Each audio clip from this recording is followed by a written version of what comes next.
Buenos días, hermanos, que el Señor les bendiga. Para mí es un privilegio siempre estar acá y sí, trae muchos recuerdos estar aquí.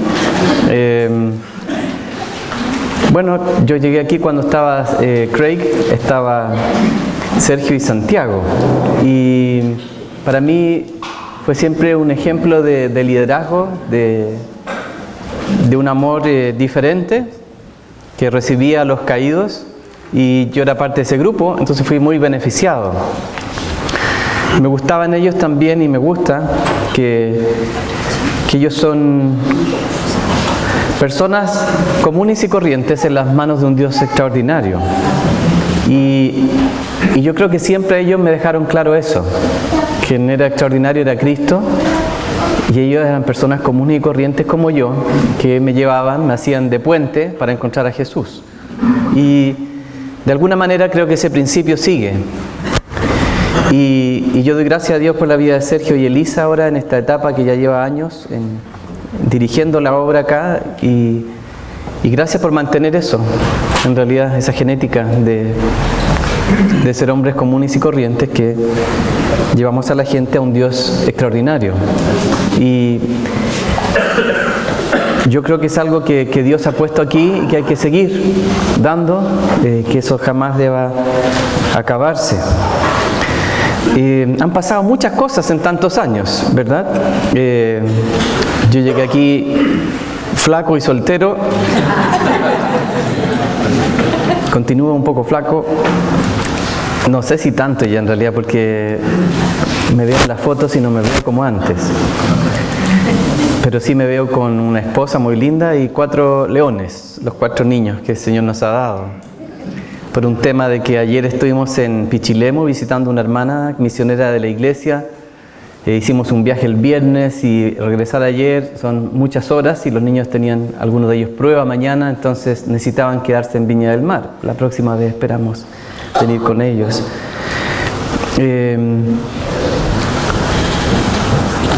Sí, traigo una palabra del Señor y espero que esa palabra produzca un fruto hoy día, como lo está produciendo en mi vida. El día viernes, el viernes pasado, me junté con un hermano de mi iglesia. Es un hombre que, como muchos hombres, se pega su vuelta al desierto, y vuelta número 1, vuelta 2, 40 vueltas en el desierto, y no sé en cuál vuelta va, pero va en una de las vueltas. Y está buscando a Dios, él quiere hacer las cosas bien, tiene un pasado con Jesús, él conoció a Jesús, él vibra con las cosas de Dios, pero de alguna manera su vida como que no fluye, como que está atascado, lleva años atascado. Ha tomado malas decisiones en su vida. Una muy grave fue casarse sin consultar a Dios, y ha experimentado las consecuencias de eso. Hoy día él vive un divorcio y está con muchas deudas. Y yo conversaba con él, nos fuimos a tomar un café y hablábamos del Dios de las oportunidades, el Dios que puede sacarlo de allí aún, aunque parezca un imposible, Dios puede sacarlo de allí. La cosa es que haya un hombre que crea y que esté dispuesto a vivir las cosas de Dios y no lo que él quiere o lo que cree vivir. Y una de las palabras que recibíamos en el café en que estábamos compartiendo era de que él tenía que dejar de mirar un pasado que él tuvo. Él tuvo un pasado bueno. Él tuvo un pasado bueno como entre los 18 y 20 años, en que estuvo muy involucrado en las misiones, sirviendo al Señor, pero desde allí vino toda una escalada de errores, pecados y errores en su vida. Y él tiende a mirar ese pasado como algo extraordinario y como que quiere volver a vivir eso. Y dijimos, ¿sabes? Esto se acabó. En realidad, el pasado ya está allá, no hay cómo volver. Tendríamos que retroceder en el tiempo y eso no se puede. Y entonces dijimos, lo que Dios tiene para adelante es mejor. Lo que Dios tiene para adelante es mejor que aquel ideal que tú te ves hace como 10, 15, 20 años atrás, sino que lo que Dios tiene para adelante es mejor, porque Dios es un Dios que siempre va de lo menos a lo más. En la vida de los creyentes sí va en esa dirección. Yo no creo en la teología de la prosperidad, pero creo que un Dios nos hace crecer. Somos como ese árbol plantado junto a las corrientes de las aguas, cuyas hojas no caen, ¿verdad? Y que da sombra a muchos y que es de bendición para muchos. Y nosotros tenemos que llegar a ser como un árbol cada día con brazos más amplios. Hay un crecimiento en la vida del cristiano. Y bueno, estábamos orando y le pedí, acompáñame, vamos a ir a ver ahora una enferma. Me habían llamado para ir a ver una enferma y que tiene un cáncer que le ha estado acompañando durante muchos años, y la semana pasada tuvo un accidente vascular, como un derrame cerebral. Así que fuimos a su departamento a verle y le pedí a este amigo que me acompañara. Yo creo que para él era una sorpresa que yo le pidiera a él, que está todavía ahí en el desierto dando vueltas, que me acompañara, porque él piensa, no, yo no estoy listo todavía. Y yo lo miro y le digo, no estás listo. Pero me veo a mí y también digo, no estoy listo tampoco. Solo sé que Dios está listo. Dios está listo para hacer cosas y requiere de personas como nosotros. Nuevamente, esto de gente ordinaria haciendo cosas extraordinarias. Y entonces llegamos a la casa, nos costó mucho llegar. Yo había ido 2 o 3 veces a ese departamento y nos dimos un montón de vueltas, no sé por qué. Después comprendí por qué. Llegamos a la casa y como nos demoramos tanto, yo le dije, ando perdido. No es primera vez. Yo sin mi esposa, en realidad necesito un GPS y más que eso. Entonces llegamos al final al departamento y apareció ella. Ella se llama Jacqueline, llegó con su mamá y nos fue a recibir un poco preocupada dónde andábamos, a la puerta del edificio. Y entonces la vi bien, la vi bien. No parece tener ni un cáncer, ni menos un derrame cerebral. Estaba bien, estaba extrañamente bien.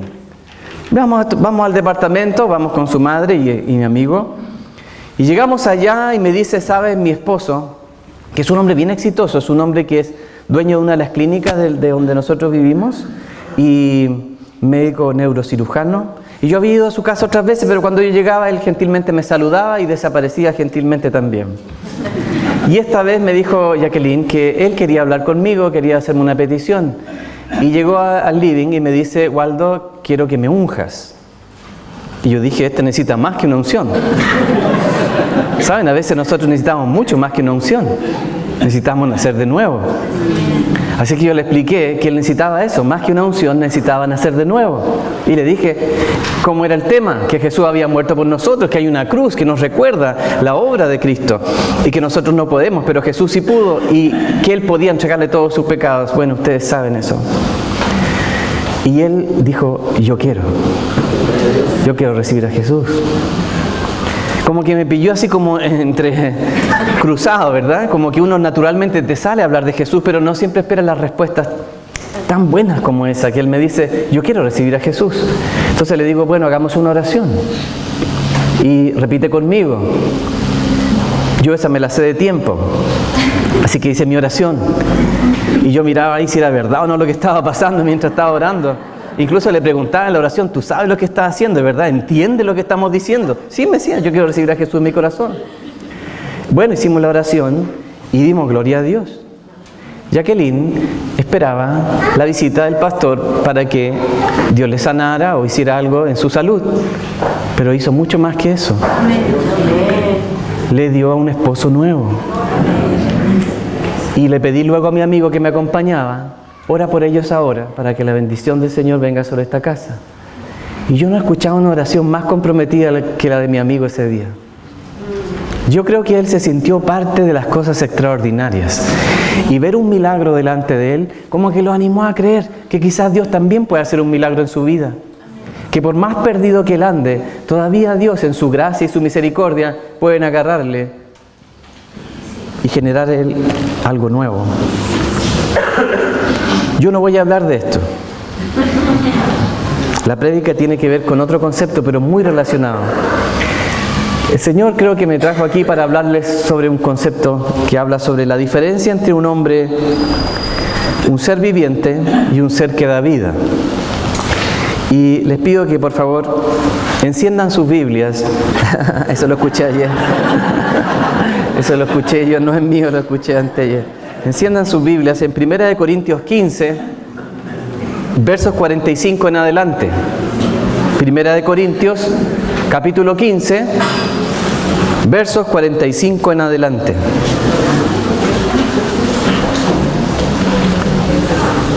Así está escrito. El primer hombre, Adán, se convirtió en un ser viviente. El último Adán, es decir, Jesús, en el Espíritu que da vida. No vino primero lo espiritual, sino lo natural y después lo espiritual. El primer hombre era del polvo de la tierra, el segundo hombre del cielo. Como es aquel hombre terrenal, así son también los de la tierra, y como es el celestial, así son también los del cielo.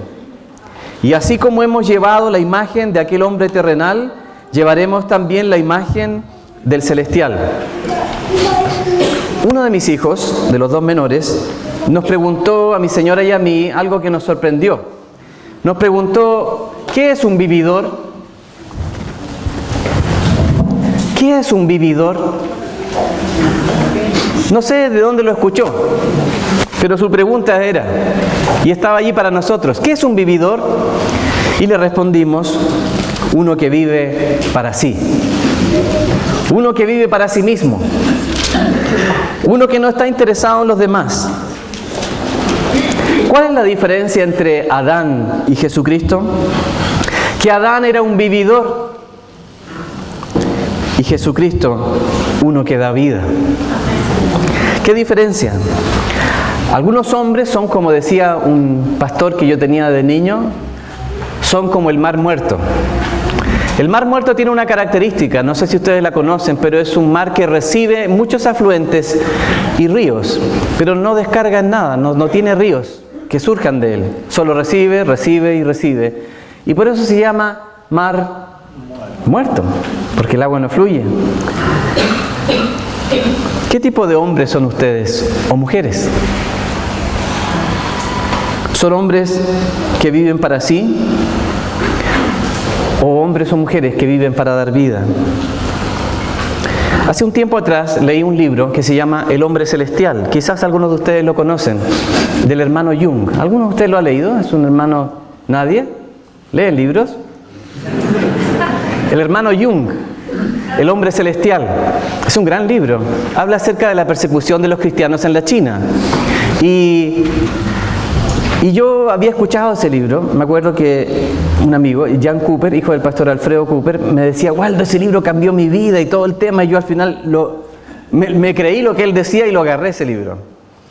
Y tiene una particularidad, un pequeño resumen del libro, no quiero arruinarles, son una parte nomás.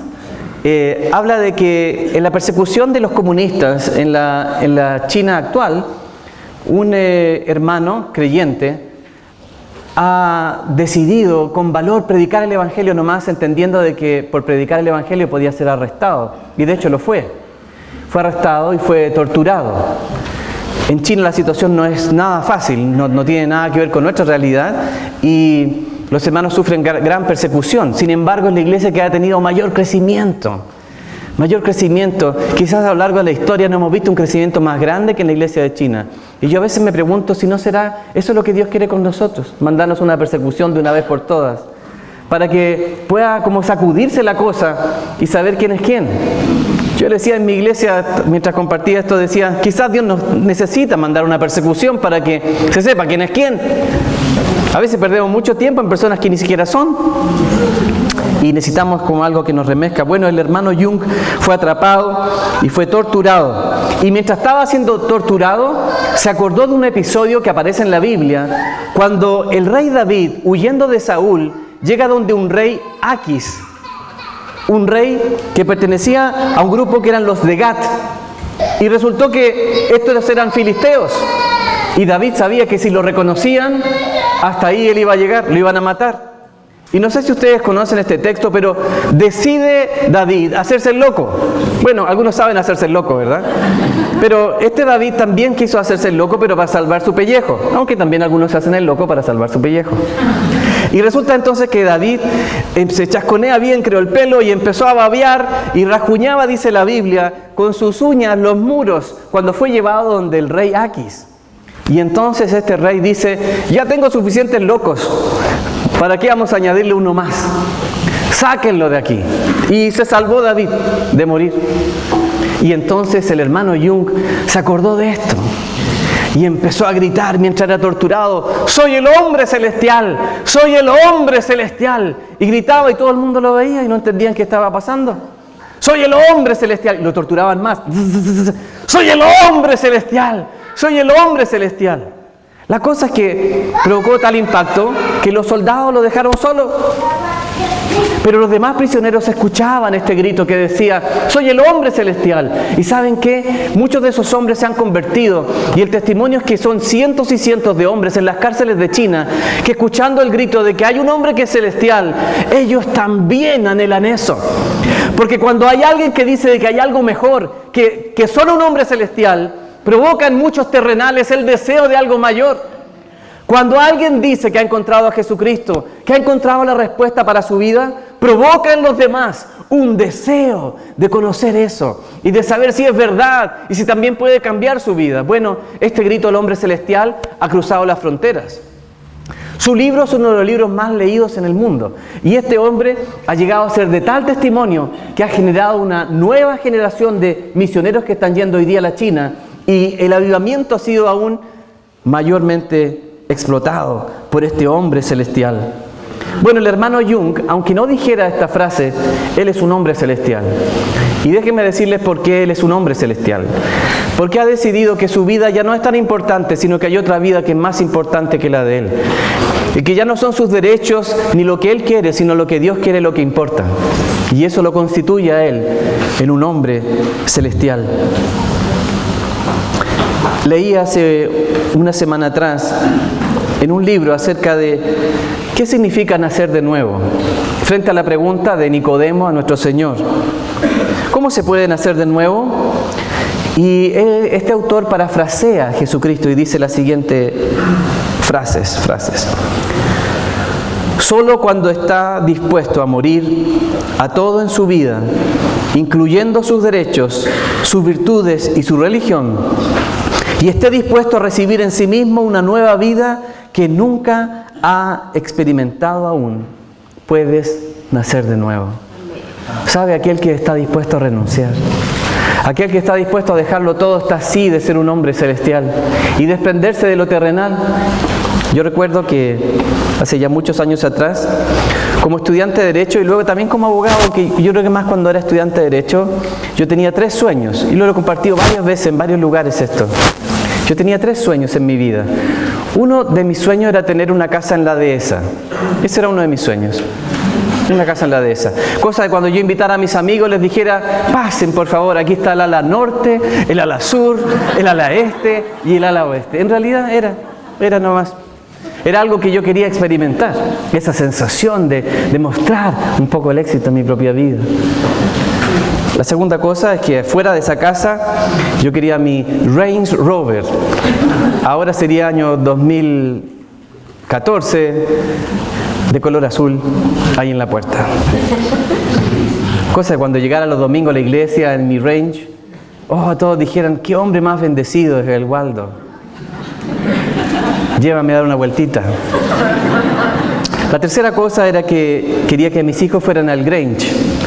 Porque pensaba que aunque fueran bien burros, con los contactos con que iban a terminar, seguro que iban a terminar como hombres de éxito en lo económico.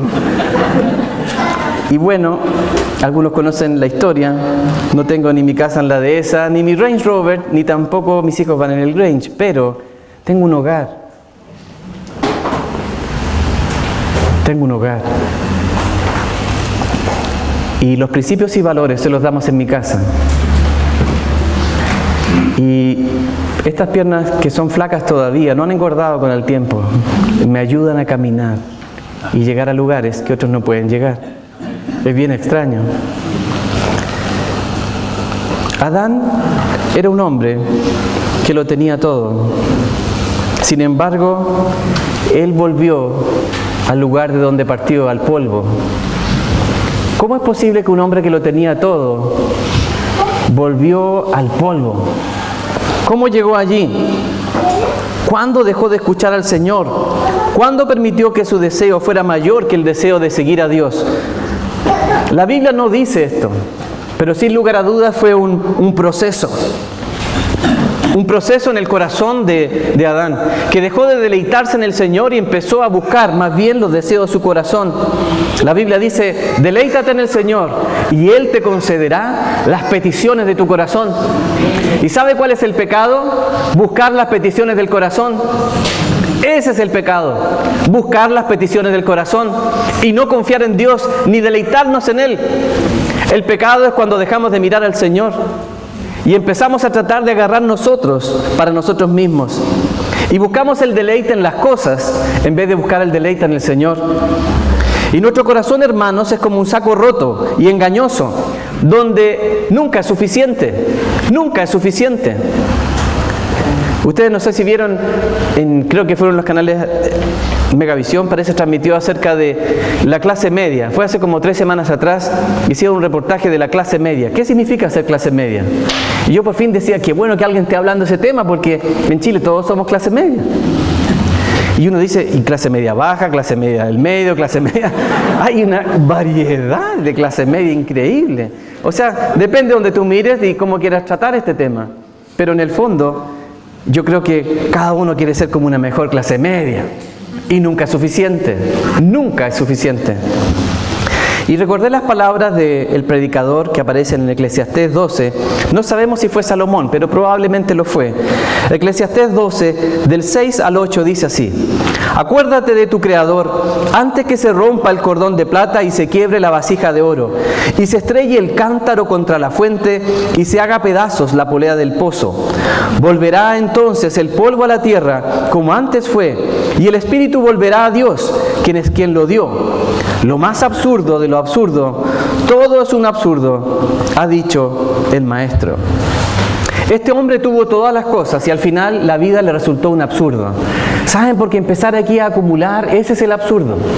Porque todo al final se va a acabar, no nos llevaremos nada. Adán no estaba haciendo la voluntad de Dios, no estaba cuidando el huerto, no estaba protegiendo a Eva.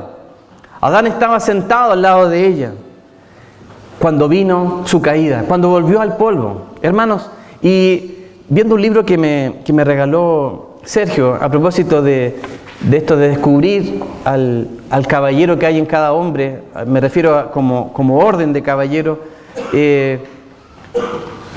aparece allí algo que me gusta mucho y que me ha llevado a pensar cómo habría sido el capítulo 3 de Génesis si Adán hubiera hecho lo correcto.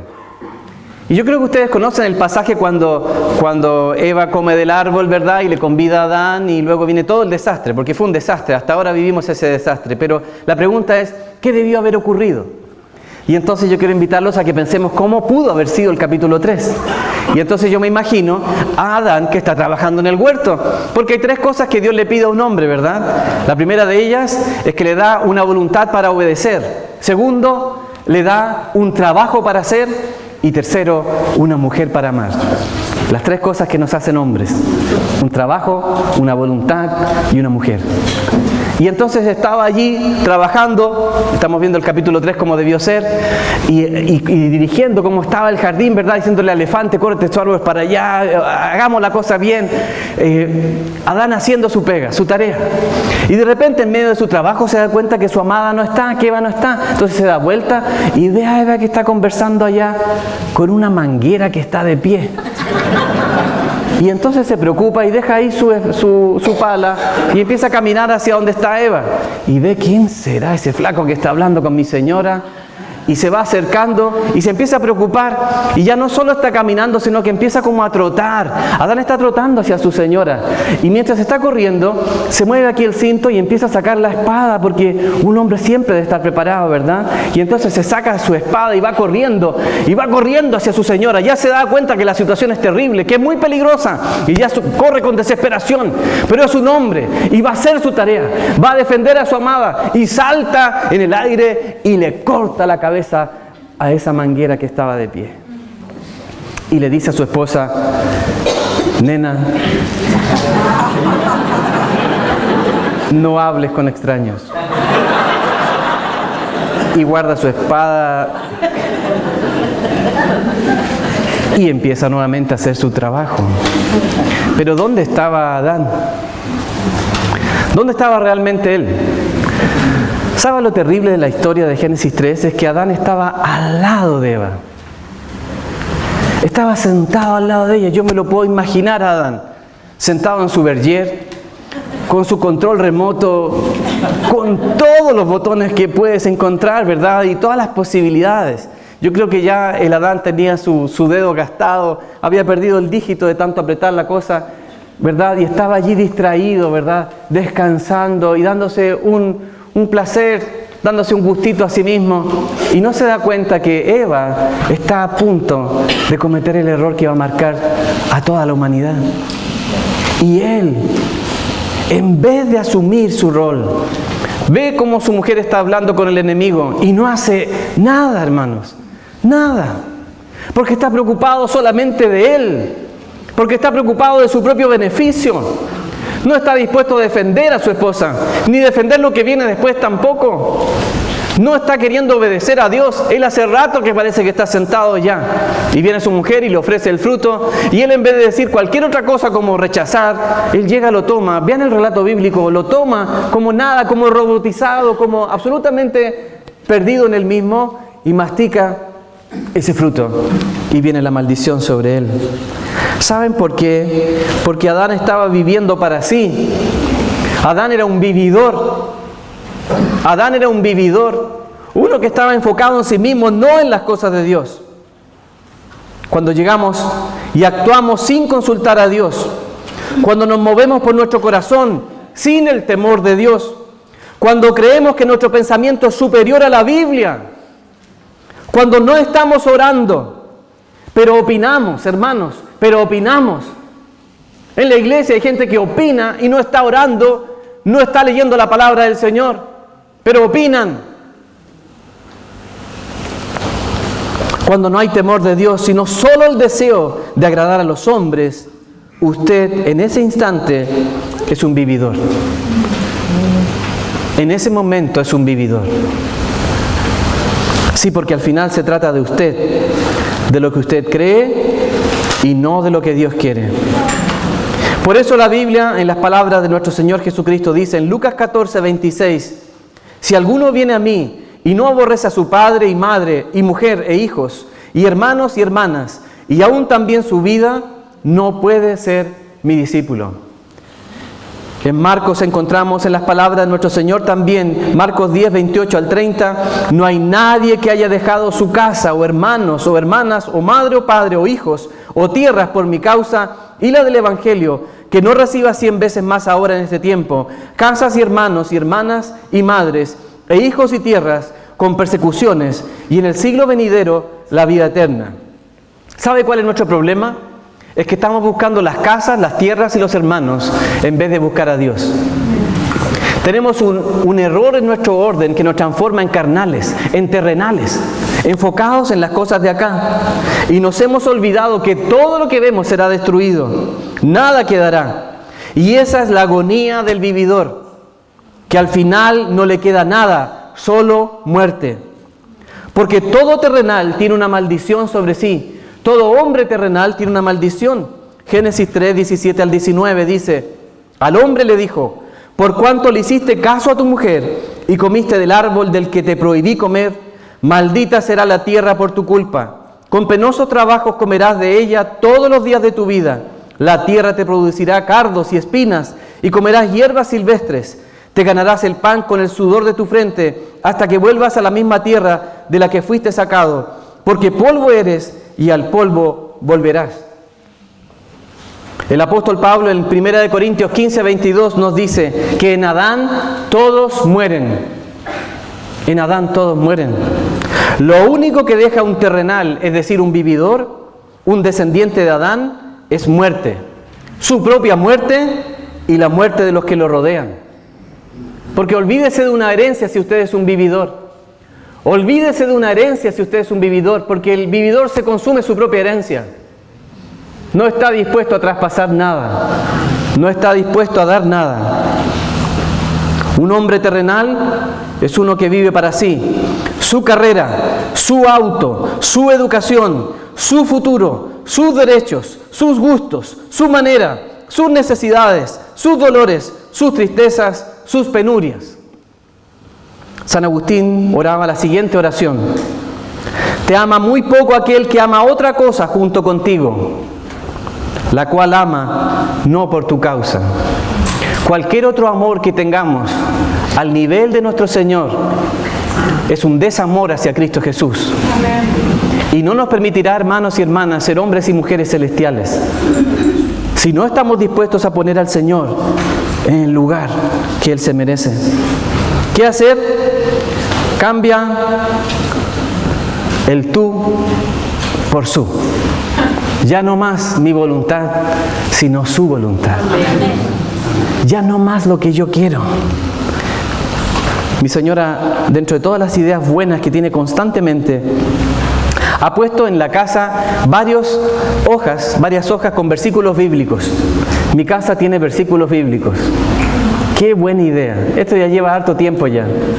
Pero provoca en mí una lectura obligada de la palabra cuando subo la escalera, cuando bajo la escalera, cuando voy al baño, cuando paso por un pasillo. Tengo que leer la palabra del Señor. Y hay una parte en el Salmo 27:4 que cada día golpea mi corazón.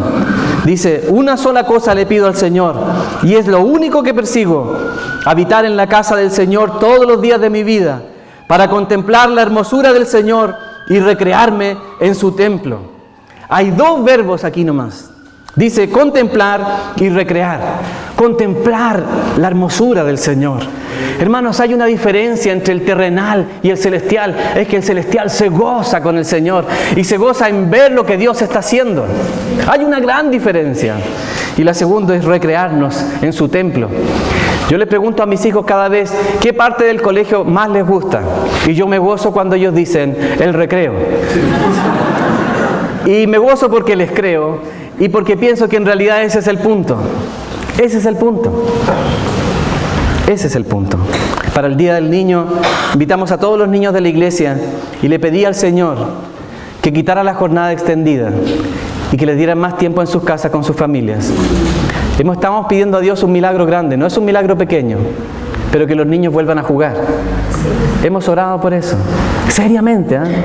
No es una oración así nomás, que los niños vuelvan a jugar. Y saben, somos una sociedad tan seria, tan estresada, que nos olvidamos de recrearnos en el Señor. Un hombre celestial es aquel que se recrea en las cosas de Dios, que se goza al mirar lo que Dios está haciendo. Porque verás cómo Dios hace las cosas y esto te llenará de gozo. El hombre celestial entonces es aquel que ya no vive para sí porque sabe que no sirve.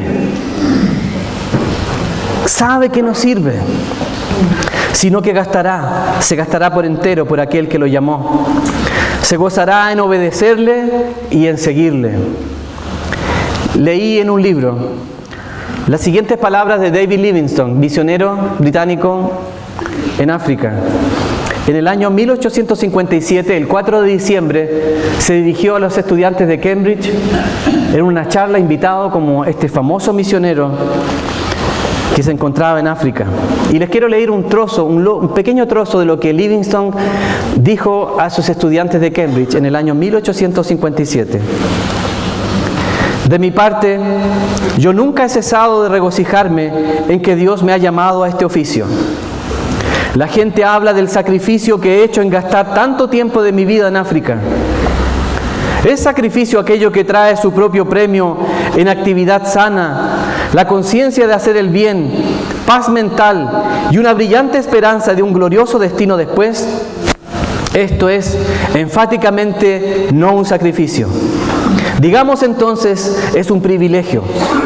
La ansiedad, enfermedad, sufrimiento o peligro de vez en cuando, con un precedente de conveniencias comunes y caridades de esta vida, puede hacernos pausar y causa que el espíritu flaquee y que el alma se hunda. Pero dejemos esto por un momento. Todas estas cosas son nada cuando se comparan con la gloria que será revelada en y por nosotros. Yo nunca hice un sacrificio. Yo nunca hice un sacrificio.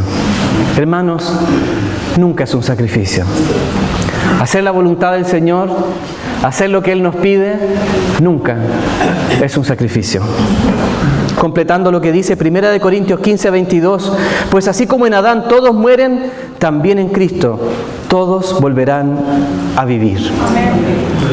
Jesús es el modelo perfecto de un hombre celestial, aquel que da vida. Llevamos vida a nuestras familias, a nuestros barrios, a nuestros trabajos, a nuestra nación. Esto no es una carga, pues nos deleitamos en el Señor. John Piper, hablando acerca del gozo, dice lo siguiente, y voy a graficarlo yo mejor porque creo que sale mejor parafraseándolo.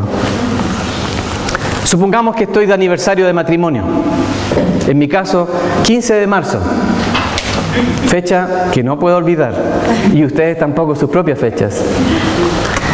Bueno, llega el 15 de marzo y entonces yo voy a la florería y compro flores preciosas y llego a mi casa donde está Animic esperando, cocinando o haciendo algo, y llego allí y le digo a ella, feliz aniversario, y mi señora ve las flores y dice, Waldo, qué detalle, qué finura de tu parte traerme este día tan hermosas flores. Y yo le digo a ella, bueno, Animic, es mi deber. ¡Uah! Y guateó toda la cosa, ¿verdad, Paco? O sea, en ese momento toda la gloria ya se fue al trasto de la basura y ya no queda nada. ¿Por qué? ¿Por qué? ¿Por qué? ¿Dónde está el error? Porque el deber nunca es suficiente. Porque el deber nunca nos da la satisfacción completa. Lo que yo debiera decirle ese día, frente a la respuesta de mi señora, es que, amada mía, yo soy más feliz dándote esto que haciendo cualquier otra cosa en el mundo. Y es más, vamos a comer esta noche juntos, que es lo que anhela mi corazón. Porque, hermanos, servir al Señor no es un deber, es un gozo. Y los celestiales se gozan en el Señor.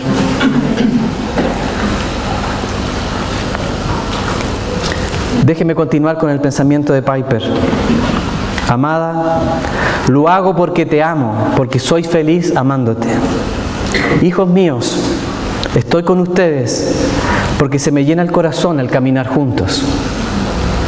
Vine a esta nación porque no hay nada que provoque en mí mayor placer que traerles el Evangelio.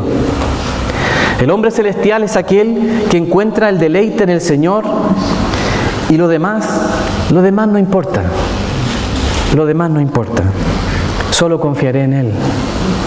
Como dice en otro de los hojas que está en mi casa, en los muros, dice, encomienda al Señor tu camino, confía en Él y Él actuará. Hermanos, un hombre celestial es aquel que no vive para sí. Ya no es más un vividor, porque se da cuenta que eso no sirve para nada. Un hombre celestial es aquel que va a gastar su vida para otros, para dar a los demás. Y esta mañana yo quisiera desafiarles a que podamos responder a la pregunta si somos hombres terrenales o somos hombres celestiales. ¿Estamos viviendo como vividores o estamos viviendo como hombres que dan vida? Porque esa respuesta significará la gran diferencia, no solo para tu vida, pongan atención en eso, sino en la vida de los tuyos, de los que más amas y de este mundo que te rodea. La respuesta que ustedes y yo demos a esa pregunta significará el gran cambio en nuestra nación, cuando surjan hombres y mujeres celestiales. Cuando envío correos, compartí esta palabra en mi iglesia el domingo pasado, estoy agregando ahí al final, Waldo, el hombre celestial. ¿Verdad? Lo estoy haciendo. Dice, un hombre celestial, no soy el único, un hombre celestial. Y resulta que después un amigo me hizo una consulta, le respondí y le puse solo Waldo. Y me puso después un correo, eché de menos eso de el hombre celestial. Y le volví a responder, ok, entiendo lo que estás diciendo. Porque es una decisión personal, hermanos, creernos esto. ¿Saben? Hay algo que me impresiona de los milagros en la Biblia, y es lo que quiero hacer ahora, orar por un milagro. ¿Se dieron cuenta cuando Jesús llegaba donde estaban los enfermos y estaba el otro ahí con todos sus pies tullidos, con una camilla, viviendo durante años y años? Y Jesús les llegaba, lo miraba y les decía, levántate y anda. Para nosotros hoy día parece natural, pero piensen en el pobre que está ahí en el suelo con todas sus piernas tullidas, dobladas, deformes. Y Jesús te dice, levántate y anda. ¿Sabe lo que hacía ese cojo, ese hombre tullido? Hacía un esfuerzo para levantarse. No es que él ya veía unas piernas todas preciosas, ¿verdad?, listas para levantarse, no. sino que creyendo en aquel que lo había llamado, se empezaba a poner de pie y el milagro ocurría. Abre tus ojos y empezarás a ver. Levántate y anda. Ve ahora porque ya estás sano. Pero había que ir, había que caminar, había que levantarse, había que abrir. Hermanos, ¿cómo llega un milagro a tu vida? Con la decisión de aceptarlo. Y hermanos, ¿quieres ser un hombre celestial o quieres ser un hombre terrenal? Porque la cosa es decidirlo. Levantarnos para alcanzar aquello a lo cual Dios nos está llamando. Y no conformarnos con lo que hemos visto. Y les digo algo, Dios los va a sorprender. Como a esta señora de mi iglesia, fuimos a orar por ella para que trajera sanidad. En el camino Dios ya la había sanado. El tema era su esposo. Y Dios le dio más que eso. Mi amigo ahora está muy entusiasmado tratando de terminar estos tremendos círculos sin resolver en su vida, pero ya está caminando hacia. Y aquí esta mañana puede que haya algunos que son terrenales. Y a nadie le gusta que le digan terrenal, peor sería que le diga vividores. Pero ya se los dije. Vividores. Y saben la respuesta que yo les di con mi señora a mis hijos, a mi hijo menor o al tercero. Es un hombre que vive para sí. Pero yo quiero animarlos esta mañana que dejen de vivir esa vida. Ya no vivan más para sí. Vivan para Cristo Jesús. Eso es lo que vale, eso es lo que queda. Eso deja herencia. Eso deja un cambio en tu vida, de los que te rodean. Pero requiere de un hombre o una mujer que se levante y diga, yo quiero ser un hombre celestial. Yo ya no quiero más lo terrenal. Quiero tomar una decisión hoy día para que el gran cambio opere de una vez y por todas. Y esa parte es la que va a ocurrir ahora. Les digo algo, el Señor ya hizo la invitación, pero ahora requiere hombres y mujeres que estén dispuestos a hacerle caso y dejar de ser vividores, dejar de vivir para sí mismos y empezar a vivir para el Señor y para amar a otros. Quisiera hacer una oración. Y si el Espíritu Santo te dice que eres un vividor, arrepiéntete. Que te dé tristeza nomás.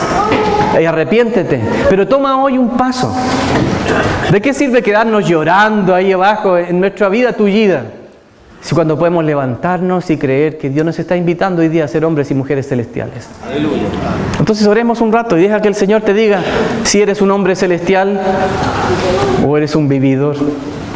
Oremos al Señor.